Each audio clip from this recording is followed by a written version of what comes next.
देखिए साल 2026 नए साल में बहुत बड़ी खबर लेकर आए हैं आप लोगों के लिए। उन तमाम लोगों के लिए यहाँ पर किसी वरदान से कम नहीं होगा। अगर आपके घर में अपने हक के लिए आप लड़ रहे हो तो आपके लिए ये बहुत बड़ी खबर हो सकती है। बहुत सारे ऐसे हैं कि उसके चाचा भतीजा में जो है ज़मीन बंटवारा को लेकर के अक्सर झगड़ा होता रहता है। घर में परिवार में हमने देखा है भाई, अपने भाई से हो रहा है, चाचा से हो रहा है, ज़मीन के बंटवारे को लेकर के। तो इसी को लेकर के आज वीडियो है। अगर आप परेशान हैं, आपका ज़मीन का बंटवारा नहीं हो रहा है, तो आज पूरी तरीके से इस वीडियो में मैं बताऊंगा। ये जानकारी हो सकता है आपकी ज़िंदगी को बदल दे। समझ पा रहे हो? इस वीडियो को ध्यान से देखना। अक्सर लोग हैं जिस घर में रह रहे हैं, जिस घर में खेल करके बड़ा हुए हैं, समझ रहे हो, और जिस ज़मीन पर उसके बुजुर्ग ने खेती करके उसको पाल पोस करके उस ज़मीन का जो है मतलब कि टुकड़ा जो है उसके लिए मतलब कि मोहताज कर दिया, उसके लिए बंटवारा नहीं कर रहे हैं। उसके बुजुर्ग जैसे उसके चाचा हो गए, बुजुर्ग हो गए, बंटवारा नहीं कर रहे हैं और उनको गेरो जैसा बर्ताव कर रहे हैं। चचेरा दादा हो गया, चचेरा चाचा हो गया, ये सब उनके चचेरा भाई हो गया, है ना। तो ये कहानी सिर्फ नहीं है, ये अक्सर देखते हैं। कोर्ट में फाइल देख रहे हो भाई, इतने सारे केसेस हमारे पास आते रहता है और इसको लेकर के कंटिन्यू समाज में हम आप लोगों को बताना चाहेंगे। सारे लोगों का हमारा मकसद होता है सही जानकारी दें, क्योंकि हमारे देश में आज के समय में जो है हर दूसरे गांव, हर दूसरे घर का जो है यही जो है कहानी बन चुका है और लोग लगातार एक दूसरे से लड़ाई कर रहे हैं। गोतिया से लड़ रहे हैं, चचेरा चाचा से लड़ रहे हैं, भाई से लड़ रहे हैं, है ना। तो यहाँ ज़मीन का जो है, और आपको पता होगा सोने चांदी का रेट जिस तरीके से बढ़ रहा है उससे ज़्यादा स्पीड से जो है आपका ज़मीन का दाम बढ़ रहा है, ये आपको भी पता होगा, है ना। तो यहाँ पे वहीं दूसरी तरफ है मतलब कि आपके खून के रिश्तों में जो है खटास आना शुरू हो चुका है। आप बोलिएगा क्यों भाई, वो तो आपका ही भाई है ना। आप मान लीजिए आपके चाचा हुए तो आपके पिताजी का भाई हुए, आपके दादा चचेरा दादा हुआ आपके दादाजी के भाई हुए, है ना।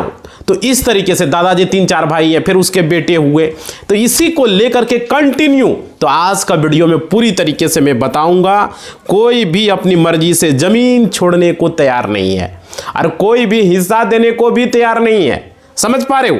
तो जो है अब बंटवारे की बात है, बड़े बुजुर्ग जो है टाल मटोल करते हैं। खास करके हमने देखा है समाज में कभी भी वो नहीं चाहते कि ज़मीन का बंटवारा हो।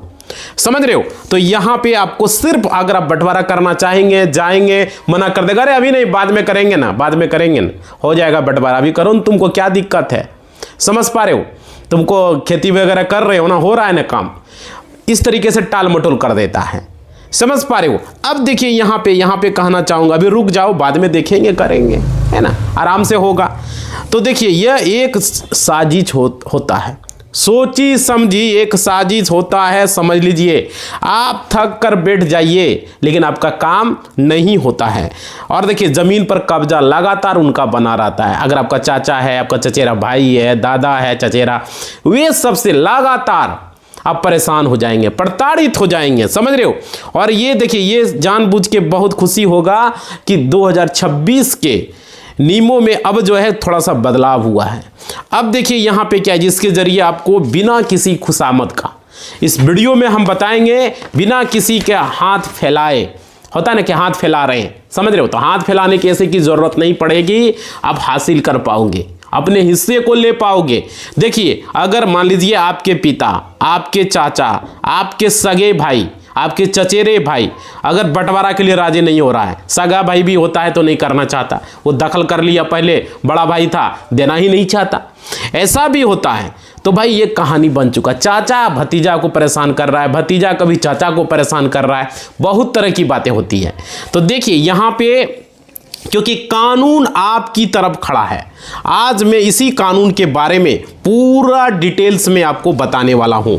आपको जो है ज़्यादा कोर्ट का चक्कर नहीं लगाना पड़ेगा। कोर्ट देखिए लास्ट में तो कोर्ट का सहारा लेना पड़ेगा। अगर ये तरीका अगर नहीं आया भाई, ये नुस्खा काम में नहीं आया, ये ट्रिक काम में नहीं आया, तो कोर्ट का चक्कर लगाना ही पड़ता है। देखिए यहाँ पे बताना चाहूँगा, बहुत सारे लोग कहते हैं कि किसी दलालों के जाल में न फंसना, बहुत सारे से लोग हैं। बस आपको खाली देखिए, आप लोग समझिएगा, ध्यान से इस वीडियो को देखिएगा। देखिए यहाँ पे अगर चैनल पर पहली बार जुड़े हो, आप लोगों से रिक्वेस्ट है, जितने भी लोग जुड़े हो, सब्सक्राइब नहीं किए हो सब्सक्राइब कर दो। सब्सक्राइब का कोई चार्ज नहीं है, फ्री हो जाएगा, बटन पर क्लिक कर दो, रिक्वेस्ट है आप लोगों से। और साथ ही साथ आप लोग लाइक बटन है हाथ वाला, लाइक को उसको बढ़ा दो और घंटी को बजा के ऑल के निशान पर क्लिक कर दो और कमेंट कर दो कि आपके घर में इस तरह का है मामला या नहीं है, या जमीन का क्या मामला है, क्या मसला चल रहा है, आप लोग जरूर कमेंट बॉक्स में लिखेंगे। समझ पा रहे हो। और देखिए ये जरूरी होता है क्योंकि ज़्यादा से ज़्यादा शेयर कर दो, व्हाट्सएप स्टेटस लगा दो, फेसबुक में लगा दो, ग्रुप में शेयर कर दो, व्हाट्सएप में, फेसबुक में, जितना भी ग्रुप है सेंड कर दो भाई, ठीक है ना। अब देखिए आप बताते हैं, जरा माहौल को समझिए, असली बात क्या है समझिए। जब तक परिवार में कुछ जो है इस तरह की बंटवारा को लेकर के चर्चा होता है, तो देखिए आप देखिए यहाँ पे पहले क्या होता था, पहले एक गैस सिलेंडर पर एक चूल्हा पर खाना बनता था, ठीक है, तब तो ठीक ठाक चलता था। एक चूल्हा पर खाना बन रहा है तब तो कहानी ठीक है, कोई दिक्कत नहीं है। लेकिन भाई भाई में उस समय जो है पूरी तरीके से सब बना रहा था, अरे हमारा छोटा भाई है तो हमारा बड़ा भाई है, ये है भैया है, वो है, सब कुछ चलता है। शादी ब्याह हो जाता है, फैमिली बढ़ता है ना। चाचा भतीजा में भी पूरी तरीके से लगाव रहता है, हमने देखा है भाई, बहुत जगह हमने देखते, कोर्ट में आते रहता है, इस तरह कहानी जो चलते रहता है। और क्या, उसके बाद देखिए शादी ब्याह जब होता है, परिवार बढ़ता है, बच्चा बढ़ता है, परिवार में 2-2 3-3 बच्चा हो जाता है, उसके बाद क्या होता है, बर्तन खटकने लगता है, समझ रहे हो। और जब बर्तन खटकने लगता है ना, तो फिर क्या होता है, जब बर्तन से बर्तन पिटाएगा तो खटकेगा ही, है ना। तो यहां पर क्या होता है, किसी अपने बच्चों के भविष्य की चिंता होने लगती है, अरे हमर बेटवा क्या होगा, इसका भविष्य, बंटवारा कर लेते हैं, इतना क्यों तू मैं करता है। कभी कहता है इसको दाल कम दिया, कभी कहता है इसको भुंजिया कम दिया, इसको कभी कहता है चावल खत्म हो गया। होता है या नहीं होता है, सब अपना अपनी देखने लगता है, कोई मतलब कि सब अपना लाया अपना खर्च किया, मतलब कि इस तरीके से होता है। तो वहाँ पे क्या होता है, विवाद वहीं से शुरू हो जाता है। कोई अपना बच्चा को पढ़ा रहा है, लिखा रहा है, कोई चावल बेच दिया, कोई जो है गेहूं बेच दिया, कोई अलुआ बेच दिया, जो हुआ अपना मनमानी पैसा रख रहा है। और उसी बीच में क्या होता है, कोई जमीन बिना पूछे, बड़ा भाई बिना छोटा भाई से पूछे जमीन बेच दी। अरे तुमको पूछेंगे हम क्यों, घर का मालिक तो हम हैं। समझ पा रहे, रोड के किनारे अपना मर्जी से घर बना रहा है, छोटा भाई से पूछा नहीं, है ना, 2-3 भाई 4 भाई हैं तो नहीं पूछता है। इस तरह की बातें हमने देखा है और लगातार जमीन बंटवारे की बात उठती है। समझ पा रहे, मान लीजिए सपोज आपका 5 बीघा जमीन है, समझ पा रहे, मान लेते हैं, तो उसमें अगर मान लीजिए 2 हिस्सेदार आप हैं, ठीक है, 2 हिस्सेदार है, तो कहता क्या है कि आपको 2.5 बीघा जमीन आपको मिलना चाहिए, है ना।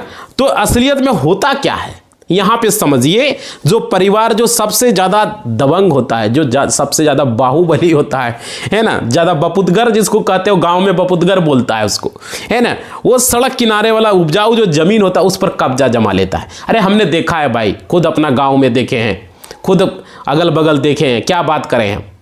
अच्छा जमीन चुन लिया और अपने से छोटा भाई को खराब जमीन दे दिया, बड़ा भाई चुन लिया। इस तरह की चीजें देखा है, हम बता रहे हैं। इस वीडियो को आप देख रहे हैं कैसा होता है या नहीं होता है।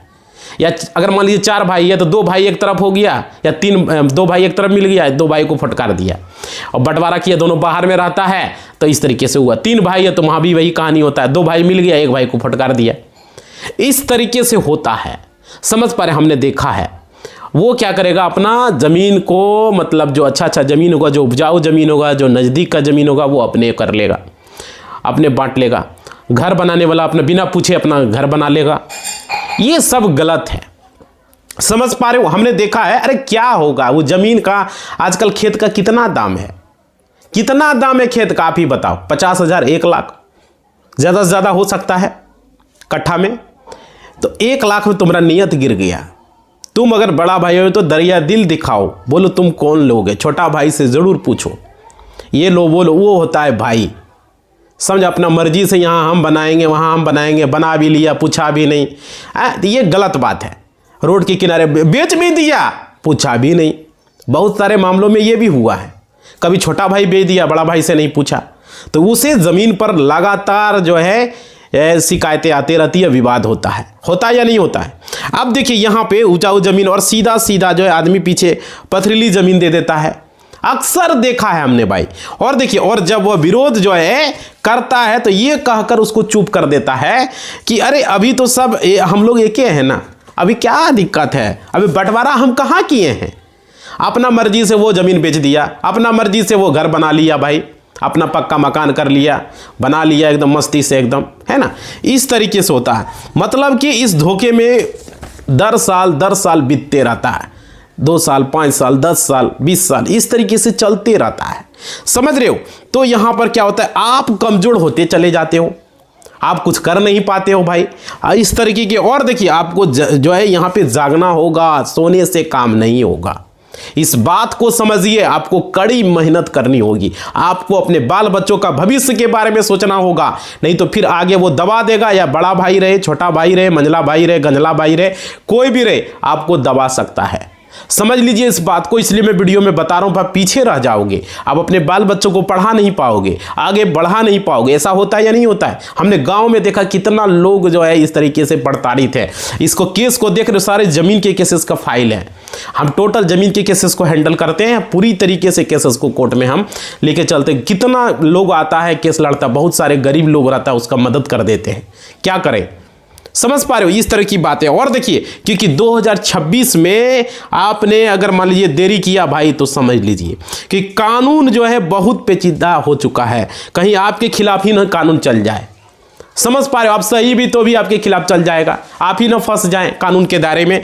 इसलिए मैं सबसे पहले आपको कहना चाहूंगा, अगर सामने वाला पक्ष बंटवारे के लिए अगर तैयार नहीं है तो फिर आपको जो है अलग से केस लड़ना पड़ता है। अब वीडियो में कह रहा है कि नहीं होना होगा, लेकिन करना पड़ता है मेरे भाई, इसलिए मैं वीडियो बना रहा हूं, कंटिन्यू आपको बता रहा हूं। देखिए यहां पे समझिए आप लोग, अगर आप अकेले दम पर इस प्रक्रिया को कैसे शुरू करेंगे, तो देखिए इस लड़ाई में जो सबसे पहला जो हथियार होगा वो आपके पास पक्का कागज होना चाहिए।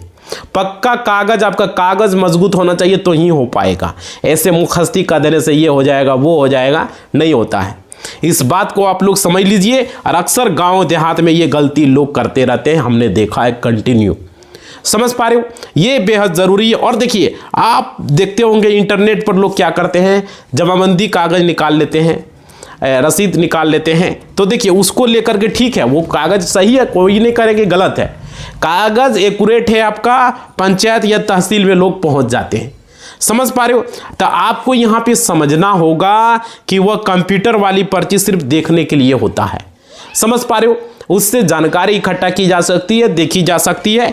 और देखिए कानूनी लड़ाई आपका कोई मोल नहीं है, इस बात को समझ लीजिए। उसके लिए आपके पास सर्टिफाई कॉपी होनी चाहिए, सर्टिफाई पेपर होनी चाहिए, तभी जाके होगा।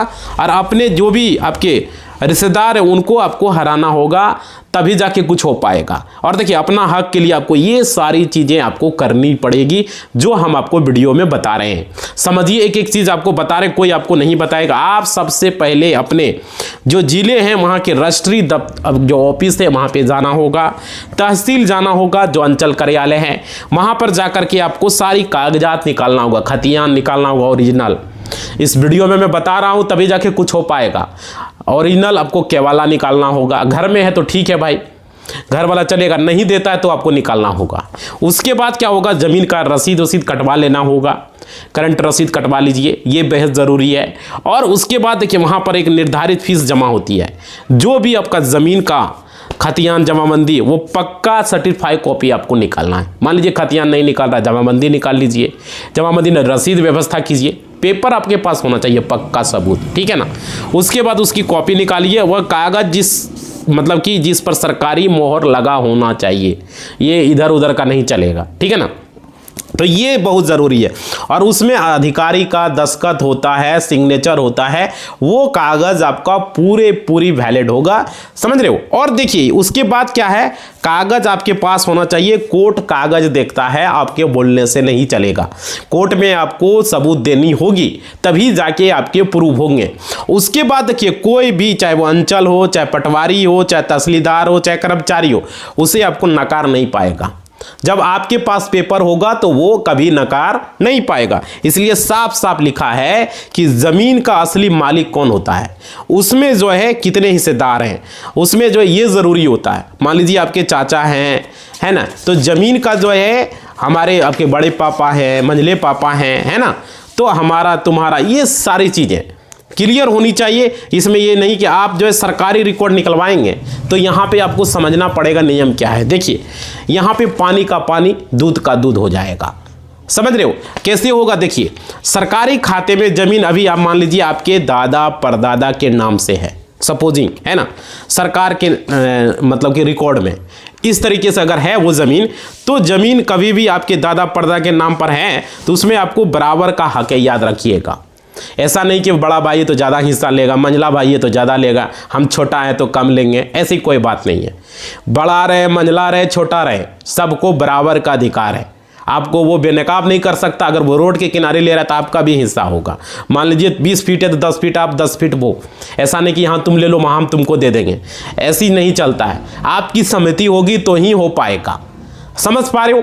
ये बेहद ज़रूरी होता है। और देखिए ज़मीन का कागज़ आपको हासिल करना है, उसके बाद आपको जो है सबसे जो बड़ा जो है खुद वारिस को आपको साबित करना होगा कि हम उसके वारिस है, दादा परदादा छदादा जो भी आपके हैं वो आपको साबित करनी पड़ेगी। देखिए इसे कानूनी भाषा में आप क्या बोलते हो, फैमिली ट्री, यानी कि उसको कुर्सीनामा कहते हो, कोई कोई उसको क्या कहता है, वंशावली कहता है, वो आपको बनाना पड़ेगा। देखिए वंशावली भी अब ऐसे सादे कागज़ पर लिख दोगे तो नहीं होगा, पहले हो जाता था, अब नहीं होगा। आपको उसके लिए किसी जो गांव के जो सरपंच होते हैं, मुखिया होते हैं, उनसे साइन करवाना पड़ता है, तभी होता है। गांव का प्रधान होता है, उनसे साइन होता है, तब जाके होता है। देखिए यहाँ पे क्या है, यहाँ पे भले आपको लग रहा है, लेकिन जमीन जायदाद के मामलों में सबसे बड़ा सबूत होता है कि आप उसके वंशज हैं, तो वो आपको साबित करनी पड़ेगी, तभी जाके होगा, नहीं तो नहीं होगा। क्लियर समझ लीजिए कि जिस व्यक्ति के नाम पर जमीन है उसके आप वंशज हैं, ये क्लियर होनी चाहिए। समझ रहे हो? और देखिए उसके बाद क्या, सपोज मान लीजिए कि आपके दादाजी के नाम पर है या परदादा के नाम पर है, जो भी जमीन है उसकी डेथ हो चुकी है, तो उसका मृत्यु सर्टिफिकेट बनाना होगा, डेथ सर्टिफिकेट, जिसको कि मृत्यु प्रमाण पत्र कहते हैं, तभी वो वैलिड होगा, नहीं तो नहीं होगा। समझ पा रहे हो? उसके बाद क्या होगा, आपको एक चार्ट बनाना होगा जिसमें सबसे ऊपर में आपके अगर परदादा के नाम से है परदादा का लिखना होगा, दादा के नाम से है तो दादा का नाम लिखना होगा। अगर मान लीजिए परदादा है तो फिर परदादा कितने, परदादा ऊपर में लिख दिए। आपके दादाजी, परदादा के कितने दादाजी हुए, 1 2 3 4 5 6 जितने दादा है सबका होगा। फिर दादा के आपके पिताजी कितने भाई हुए, फिर लिखाएगा। समझ पा रहे हो? इस तरीके से होगा, पिताजी, चाचा जी, फिर आपके बड़े पापा, मंझले पापा, गंजले पापा, जो भी है सारी चीज़ें। फिर उसके बेटे में आ जाएगा, अगर मान लीजिए वो जीवित, आपके पिता में कोई चाचा जीवित नहीं है तो उसका बेटा होगा, या आपके पिता ही जीवित नहीं है तो आपका नाम लिखाएगा। इस तरीके से कुर्सीनामा यहाँ पे बनेगा, समझ, जिसमें सबसे ऊपर दादा का नाम होगा अगर दादा के नाम से है, अगर परदादा के नाम से है तो परदादा का नाम होगा। समझ में क्लियर बात में आ रही है? आपके अगर पिता का नाम होगा तो पिता का नाम ऊपर में लिखाएगा, आपके पिता का बेटा अगर आप हुए तो आपका नाम लिखाएगा, आपका बेटा कोई है तो आपके बेटे का नाम लिखाएगा। समझ पा रहे हो? इस तरीके से होगा। मान लीजिए आपके भाई में कोई जिंदा नहीं है तो उसका बेटा का नाम लिखाएगा, जहां जिंदा है वंशावली में वहां रुक जाता है, याद रखिएगा। उसके बाद देखिए फिर उन बेटों के नीचे बच्चे, यानी कि आपका भाइयों का नाम, ये चार्ट में पूरी तरीके से यहाँ पे होगा। इस तरीके से बनेगा भाई, और सादे कागज़ पर बना सकते हो। इसकी अपने गांव के जो लेटर पेड होगा, जो सरपंच होगा, गांव का प्रधान होगा, मुखिया होगा, आप वहां पे जाके करवा सकते हो। और शहर में जो पार्षद होते हैं, शहर में भी जो है पार्षद होते हैं, तो वहाँ पे वार्ड पार्षद, उनसे आप करवा सकते हो, और गांव में सरपंच से करवा सकते हो, मुखिया से। लेकिन शहर में सीईओ को बोला गया है, खास करके बिहार में। बाकी देखिए अलग अलग राज्यों में अलग अलग हो सकता है, मैं बिहार की बात बता रहा हूँ। उसके बाद देखिए मैं बताना चाहूँगा, बंटवारा आपको करना अगर चाहते हैं तो यहाँ पर इसके लिए आपको वंशावली सबसे ज़रूरी है। उसके बाद बंटवारा नामा आपको बनाना पड़ेगा। क्लियर समझ रहे हो? और लेटर पेड पर वो जो सीईओ होंगे वो लिखेंगे अपना लेटर पेड पर, अगर गांव से हो तो सरपंच लिखेंगे लेटर पेड पर, वो वैलिड होगा। समझ रहे हो? और उस पर वो अपना मोहर, दस्तखत, सिग्नेचर वगैरह करेंगे। समझ रहे हो? तो गांव का जो भी होगा सरपंच प्रधान, उसका मोहर होना चाहिए, उसका साइन होना चाहिए, 1-2 गवाह होना चाहिए गाँव का, है ना, उसके देख रेख में ही ये काम होगा। उसके बाद 2026 के नियमों के मुताबिक कोई भी अधिकारी अगर गवाह नहीं है तो सरपंच कर देगा तो भी वैलिड है, कोई दिक्कत नहीं है, वंशावली मान्य होगा। बंटवारा नामा में गवाह की जरूरत पड़ सकती है। और देखिए यहाँ पे, और उसके बाद कोई भी मान लीजिए आपका जो विपक्षी आपके चाचा हैं, बड़े पापा, मंझले पापा, जो भी हैं, है ना, तो ये अगर मान लीजिए कोई भी यहाँ पर झूठ नहीं बोल पाएगा, क्योंकि सरपंच के सामने है, तो कभी भी ये भी कह देगा कि ये झूठ बोल देगा कि अरे गोद लिया गया था, इनके परिवार से कोई नाता नहीं, आपके दने बोले ये मेरा भतीजा को तो गोद लिए हैं हम, इसका कोई यहाँ कोई लेना देना नहीं है ना। तो ऐसे में वंशावली जो है आपका यहाँ पे सबसे मजबूत डॉक्यूमेंट के रूप में उभर कर आएगा, समझ रहे हो। क्योंकि अरे अब तुम्हारा तो पिताजी ने जमीन बेच दिया, तुम्हारा दादा ही ने बेच दिया, दूसरे दादा का बेटा बोल रहा है, तुम्हारा दादी ये तो लिख दिया हमारे दादा को। इस तरीके की हमने देखा है, कोर्ट में आता है। और क्या, अब उसी खून, मान लीजिए कि साबित आपको करना होगा कि अब उसके खून के बारिश हो। और देखिए अब बात आता है जमीन का जो पक्का खतियान और जो सरपंच से जो हुआ है वंशावली, उसको लेकर के बारी आती है। असली बात यहाँ पर ये समझना है। देखिए अब देखिए, अगर आप मैदान में उतरना है तो भाई बैटिंग आपको अच्छे तरीके से करना होगा। देखिए यहाँ पे सबसे पहले आपको समझना होगा जो आपके इलाके के जो कर्मचारी होंगे, अमीन होंगे, है ना, वहाँ के जो आपके इलाके के, जिसको कि यूपी वगैरह में पटवारी कहते हैं, लेखपाल कर्मचारी हम लोग कहते हैं, है ना, कर्मचारी से उनसे जाके आप मिल सकते हो।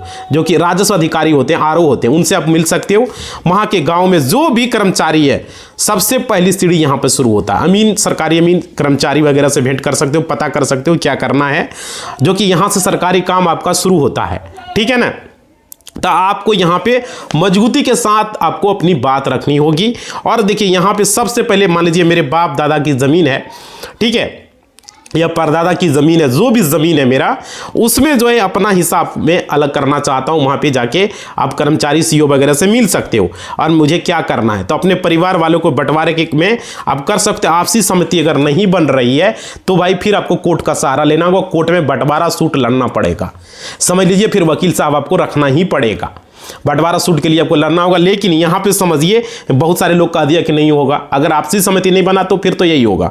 देखिए कर्मचारी जिसको आप लोग कहते हो पटवारी, या जो ईमानदार होगा, तो वो आपको सलाह देगा, वो आपको बताएगा कि बंटवारा जो है परिवार वालों को बुलाकर वो समझाने की कोशिश भी कर सकता है, बता भी सकता है उनको। नहीं तो फिर यहाँ पे मामला ज़्यादा अगर पेचीदा हो जाएगा तो फिर क्या होगा, यहाँ पे अगर कर्मचारी अगर मान लीजिए किसी तरीके से टालने की कोशिश भी करेगा, समझ पा रहे हो, वो कहेगा नहीं भाई जाओ कोर्ट से केस लड़ो, तो फिर आपको यही ऑप्शन बचता है।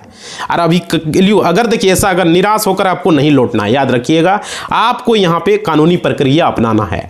अब देखिए यहाँ पे कैसे आपको लिखित आवेदन करना है, सीओ को आप दे सकते हो अपने आवेदन, सीओ साहब को, या तहसीलदार, जो तहसीलदार होंगे उनको आपको देना है। और देखिए यहाँ पे क्या होगा, उसमें आपको पूरी बात आपको क्लियर शब्दों में लिखनी है, इधर उधर की बातें उसमें आपको नहीं लिखनी है, समझ रहे हो। और देखिए फलना मौजा, फलना खाता नंबर, सारा चीज़ उसमें आपको जो भी है संयुक्त परिवार, उसमें पूरा आपको जो हिस्सा भी बनेगा पूरी तरीके से आपको उसमें लिख देनी है, समझ पा रहे हो। बहुत सारे लोग सही तरीके से लिख नहीं पाते हैं, आपको लिखना है। और बाकी हिस्सेदार और बंटवारा नहीं कर रहे हैं, सारी चीज़ें आपको यहाँ पर जोतने नहीं दे रहे हैं, हमको दाखिल करने नहीं दे रहे हैं, सारी चीज़ें।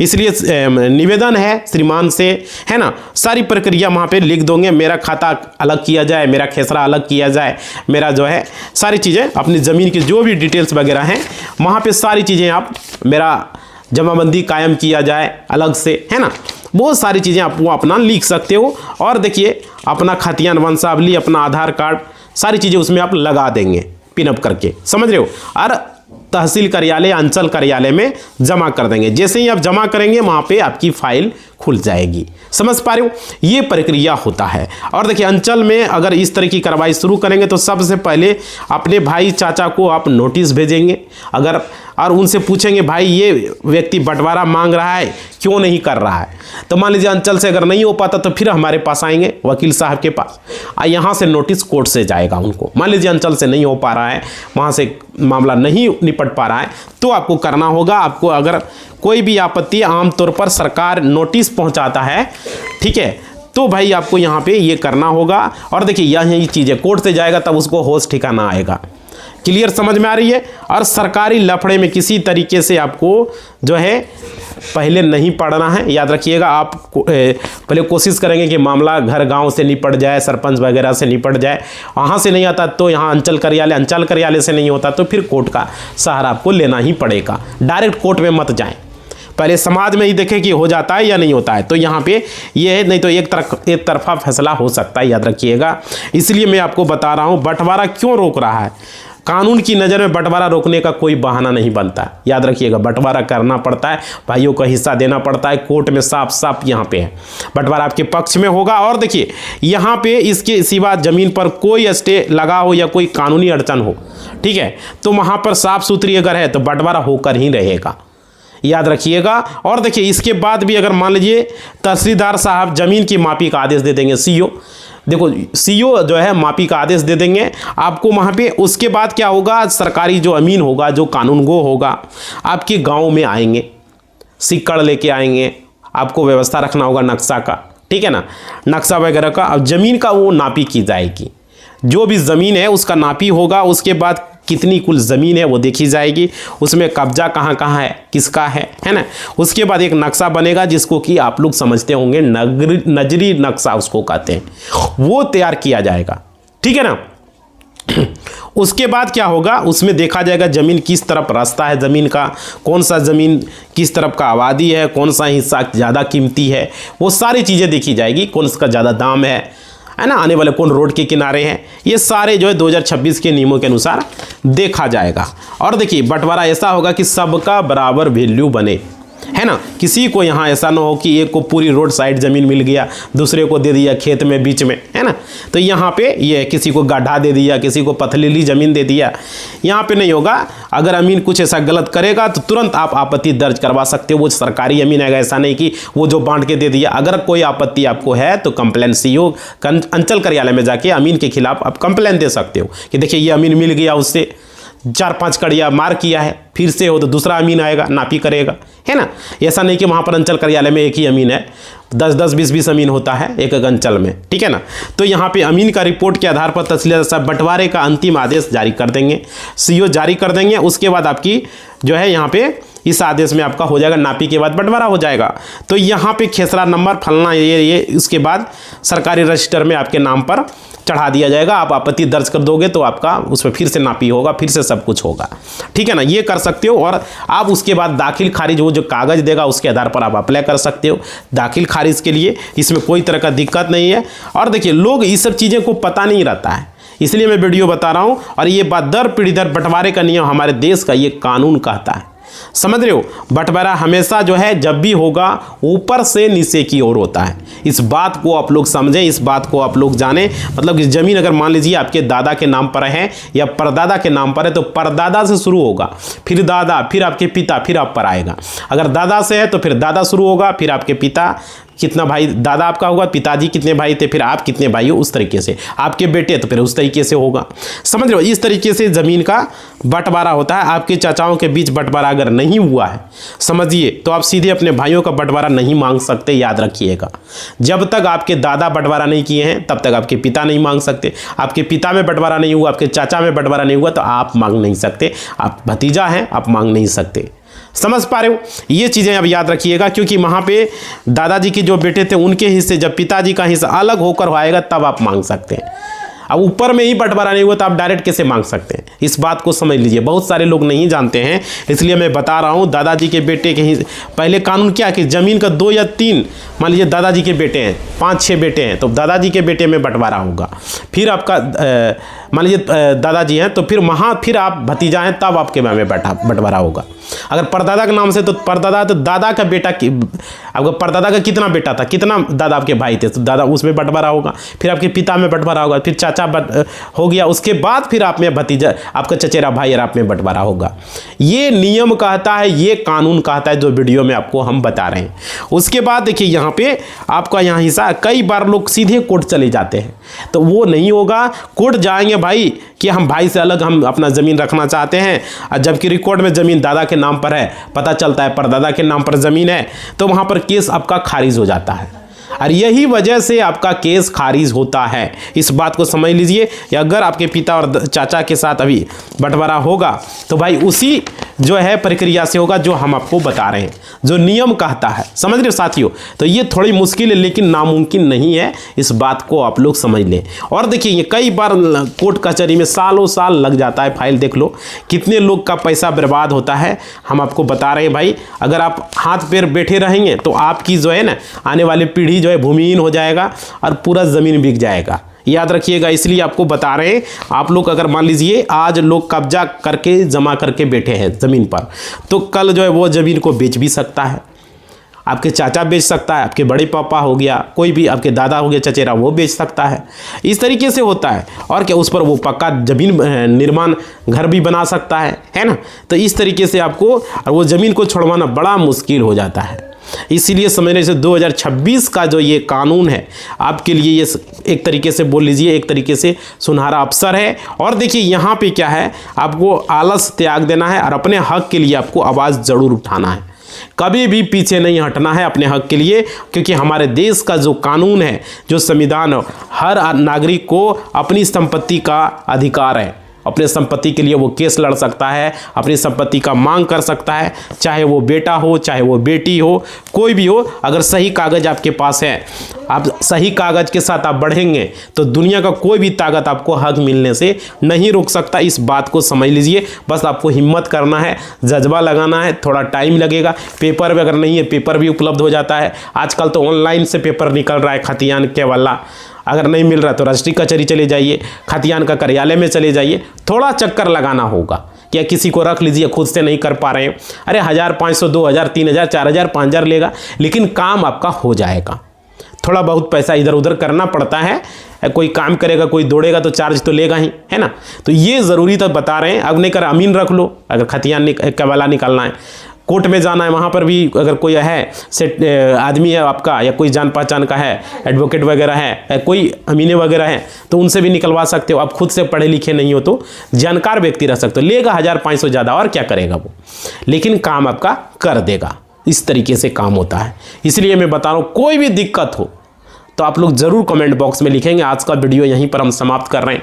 आप लोग लाइक शेयर सब्सक्राइब करें, हमें अच्छा लगता है, मोटिवेशनल लगता है, और ज़्यादा से ज़्यादा लोगों तक ये वीडियो जाए। क्योंकि समाज में हमने देखा है, ज़मीन पर जब कब्जा होता है तो लोगों को पता ही नहीं होता है कि क्या करना है। बंटवारे को लेकर के कंटिन्यू हमने देखा है। इसलिए आप लोगों से हमने बताया, ये वीडियो इसलिए हमने बनाया, आप लोग सही तरीके से कोई भी लड़ाई झगड़ा न करें और सही तरीके से बंटवारा करें, आपसी सहमति से रहें। और ज़रूरी होता है भाई, समझ रहे हो। तो अपना जरूर फीडबैक कमेंट बॉक्स में दें। इसी बात के साथ इस वीडियो को हम समाप्त कर रहे हैं। लाइक शेयर सब्सक्राइब करें, हमें अच्छा लगेगा, मोटिवेशनल लगेगा। धन्यवाद।